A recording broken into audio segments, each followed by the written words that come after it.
Je m'appelle Amélie et je suis atteinte d'endométriose. Alors moi je dis toujours, quand je parle de mon endométriose, je dis toujours que dans la malchance, j'ai eu de la chance. Parce que j'ai été réglée super tard et en fait ça a jamais été normal. J'ai jamais eu un cycle régulier, etc. J'ai jamais eu pas de douleur, pas de saignement entre mes règles, etc. Parfois j'allais avoir genre une semaine de cycle et parfois j'allais avoir 3 mois. Enfin vraiment c'était n'importe quoi. Donc rapidement ça a un peu mis la puce à l'oreille de ma mère qui m'a dit bon même si t'es jeune ce serait bien d'aller voir quelqu'un, etc. D'aller voir une gynécologue. Donc j'ai commencé par aller voir une gynéco donc assez tôt, à 15 ans. Et elle m'a tout de suite emmené faire une échographie. Et à cette échographie, il y avait déjà un petit doute, mais il y avait surtout un énorme kyste sur un de mes 2 ovaires. Donc on m'a dit, oh là, on va faire un peu attention. Allons faire une IRM pour voir un petit peu plus en profondeur ce qu'il en est. Donc je suis allée faire une IRM et c'est cette IRM qui m'a confirmé que j'étais atteinte d'endométriose. Et d'où le fait que je dise que dans ma malchance, j'ai eu de la chance, c'est que j'ai été diagnostiquée à seulement 15 ans, donc il y a bientôt 10 ans. Donc malgré mon jeune âge, j'estime avoir eu de la chance d'avoir été détectée aussitôt. Voilà. Et au niveau des solutions qui m'ont été proposées immédiatement, ça a été la pilule en continu qui m'a été proposée tout de suite. La première que j'ai testée, ça a été vraiment top parce que je l'ai eu pendant 3 mois et j'ai eu mes règles pendant 3 mois sans interruption. Donc vraiment une belle première expérience finalement.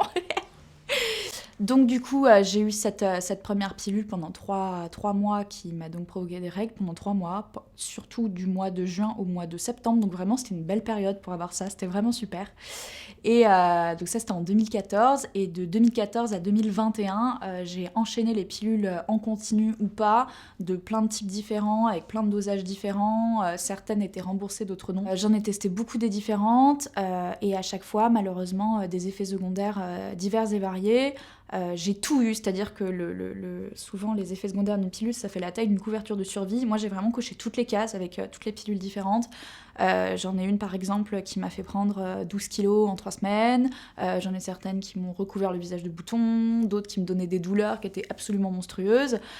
Et suite à tout ça, ma décision a été d'arrêter la pilule pendant un moment complètement. Donc depuis septembre dernier, je ne prends plus rien du tout. C'est cool parce qu'au niveau des douleurs, j'ai l'impression de me retrouver un peu avec moi-même, etc.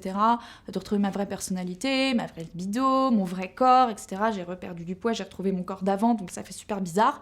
Mais je me sens mieux comme ça. Mais d'un côté, je sais que c'est un petit peu traître parce que qui dit arrêt de pilule dit l'endométriose peut continuer un petit peu de grignoter à des endroits de mon corps. Donc je sais que c'est pas une solution qui est viable à long terme. Mais en tout cas, après discussion avec ma gynéco, qui est super d'ailleurs, après discussion avec ma gynéco, elle m'a dit que c'était peut-être bien, vu tous les effets secondaires que j'avais eus, de prendre une pause pour justement laisser le temps à mon corps de se reposer un peu et de réfléchir à autre chose.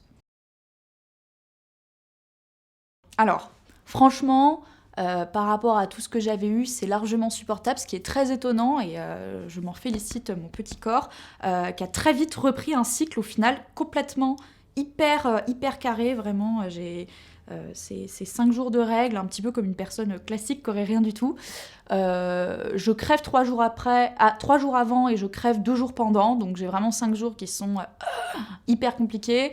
Et le moment de l'ovulation, c'est pas simple non plus, mais franchement, par rapport à des douleurs que j'ai connues où je ne pouvais littéralement plus rien faire, où j'étais complètement handicapée, là, c'est largement supportable, quoi.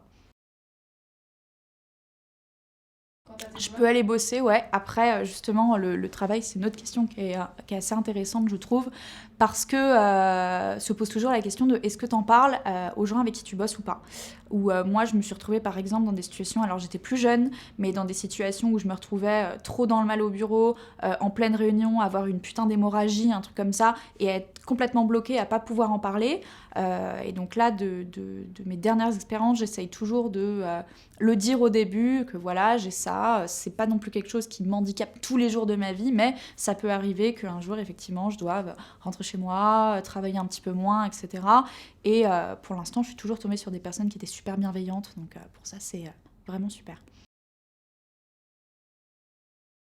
Alors, au niveau du négatif, moi, quand j'ai été diagnostiquée, on m'a absolument pas expliqué ce que c'était, dans le sens où mon IRM, déjà, c'était dur parce que je l'ai fait avec injection d'iode dans le sang et moi ça m'a mis dans le mal carrément, enfin vraiment c'était bord du malaise et tout, enfin vraiment pas cool.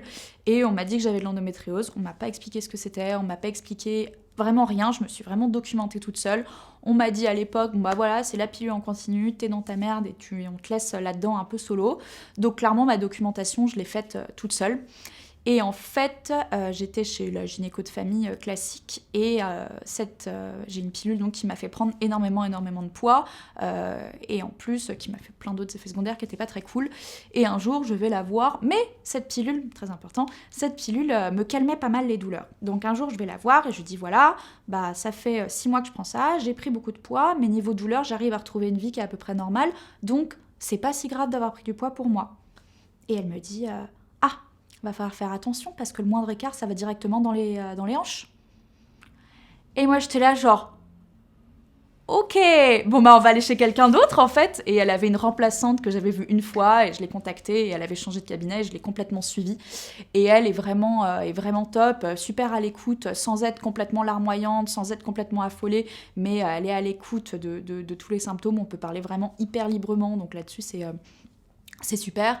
Et elle m'a proposé, par exemple, ça a été la première personne à me proposer à songer à l'opération, mais tout en me disant que c'était quand même quelque chose d'extrêmement lourd, où forcément, ça touche à un endroit qui est hyper sensible, donc c'est très très lourd. C'est 2 semaines où t'es quand même vraiment à l'arrêt, quoi. Et donc, c'est une de mes réflexions en ce moment, sachant que l'opération peut quand même causer le retour de l'endométriose, voilà. Ça te l'enlève sur le moment, mais le truc, c'est que ça peut réapparaître, en fait. C'est que je crois que c'est 30 à 50% de chance pour qu'au final, ça revienne petit à petit. Donc bon, sur le moment, ça fonctionne, et il y a des personnes pour qui ça change vraiment la vie, mais t'as toujours une chance que ça revienne, quoi. Alors, par rapport à l'infertilité, moi j'avoue que je fais vraiment la technique de la femme aveugle, c'est-à-dire que comme aujourd'hui je suis pas prête à avoir des enfants, je ne veux pas savoir si moi je suis infertile ou pas. C'est peut-être débile de penser comme ça, mais c'est mon choix, j'ai pas du tout envie de me prendre la tête avec ça aujourd'hui, dans le sens où c'est pas dans mes préoccupations à cette heure-ci. Mais effectivement, d'après ce que j'ai compris en tout cas, l'opération pourrait carrément aider en ce sens. Mais là-dessus, j'avance moi complètement à l'aveugle, quoi. C'est pas un truc c'est vraiment pas ma problématique principale personnellement. Contraception, c'était vraiment complètement secondaire, dans le sens où, enfin, pour moi, on a un moyen de contraception qui est quand même très pratique, c'est les capotes, quoi, clairement. Enfin, faut arrêter de diaboliser la capote à tout va, etc. C'est quand même très pratique, ça coûte pas non plus une blinde, bon, voilà. C'est très pratique. Moi, j'étais en couple avec quelqu'un qui comprenait très bien et qui a toujours fait au maximum pour qu'on partage cette charge mentale et c'est même pas qu'il s'en est jamais plaint, c'est surtout qu'il a toujours fait en sorte de me faciliter la vie. Voilà. Donc là-dessus, moi j'ai encore eu pas mal de chance, quoi.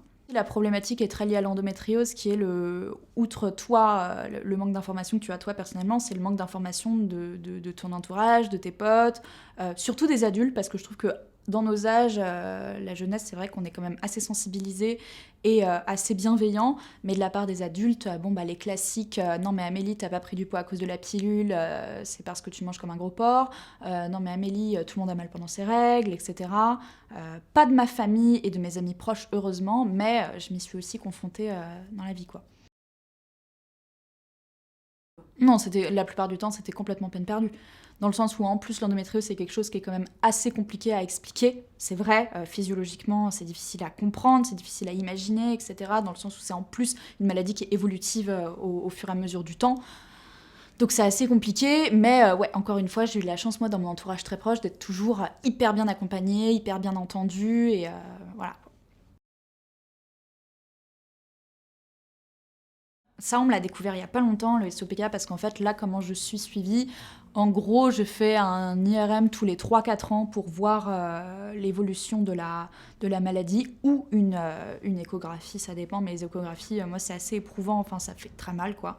Ça fait très très mal pour moi, vu que j'ai de l'endométriose. Et c'est à la dernière que j'ai faite, donc au mois de septembre, pour vérifier si je pouvais arrêter la pilule ou pas, qu'on m'a découvert que j'avais aussi le SOPK. Mais j'avoue que je l'ai un peu mis de côté par rapport à l'endométriose parce que je me suis dit, bon, j'ai déjà ce boulet, on va le laisser en gravier et pas en faire non plus un sac trop lourd à porter, quoi. Mais bon, c'était une réjouissance supplémentaire dans mon bas-ventre qui est plein de surprises.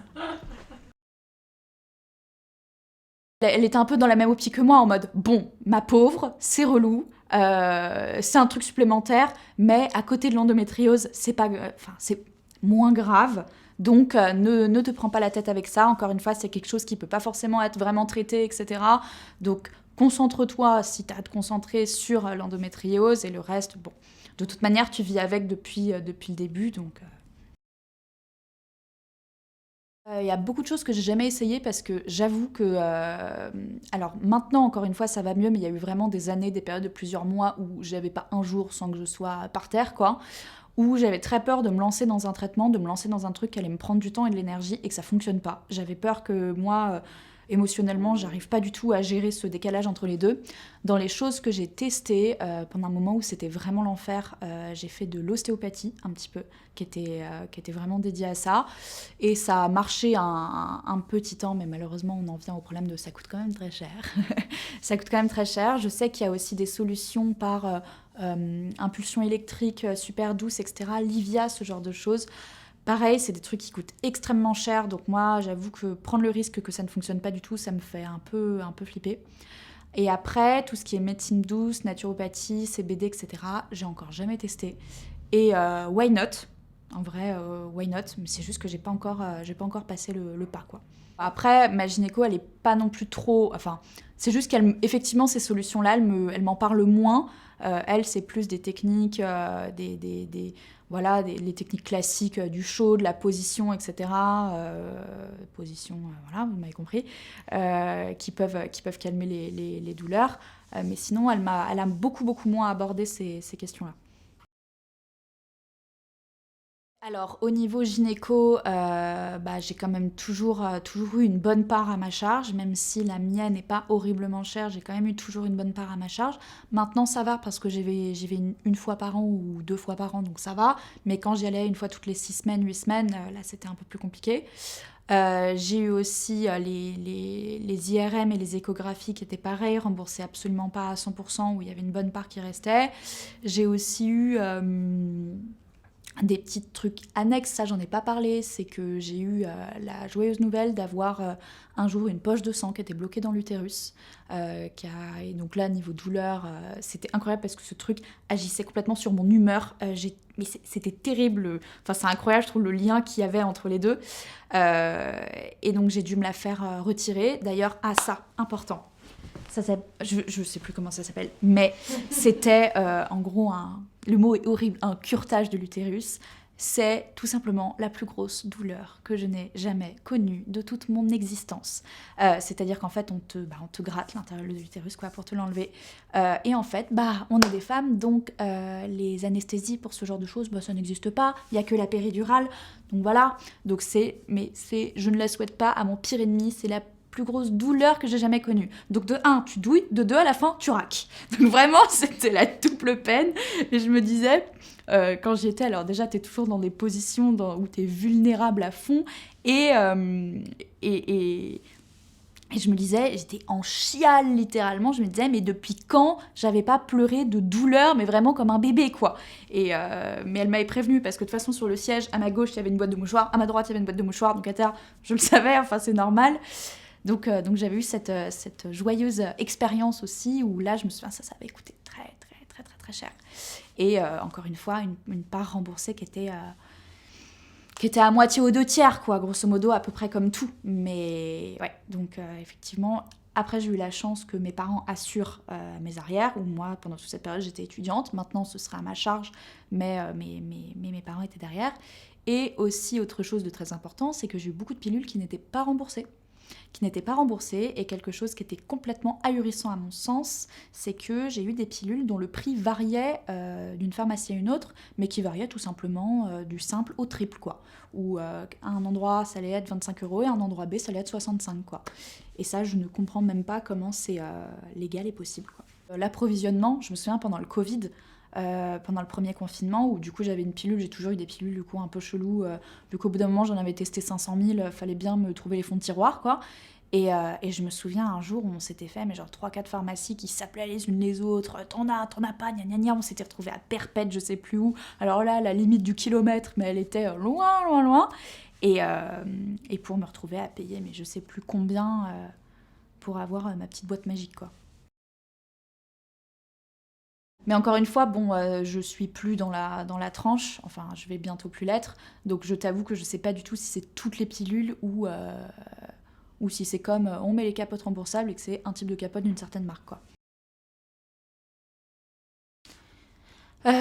Alors, le message en prévention, moi je sais que personnellement, j'aimerais beaucoup m'engager, aller dans les collèges et les lycées pour faire de la prévention parce que je trouve ça incroyable que ce ne soit absolument pas évoqué pendant nos piteux cours d'éducation sexuelle ou même d'éducation physique et physiologique, quoi.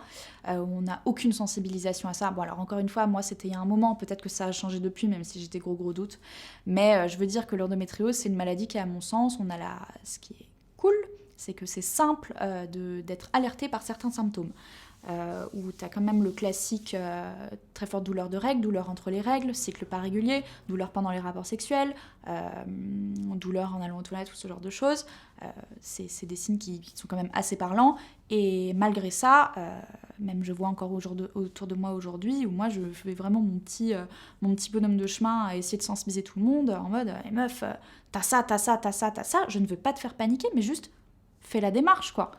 Et mon message par rapport à ça, c'est que il y a un gros problème au niveau de l'éducation des femmes à s'écouter, à ne pas se dire mais c'est normal, j'ai mal pendant mes règles comme tout le monde, à ne pas se dévaloriser, mais minimiser, à ne pas minimiser les symptômes.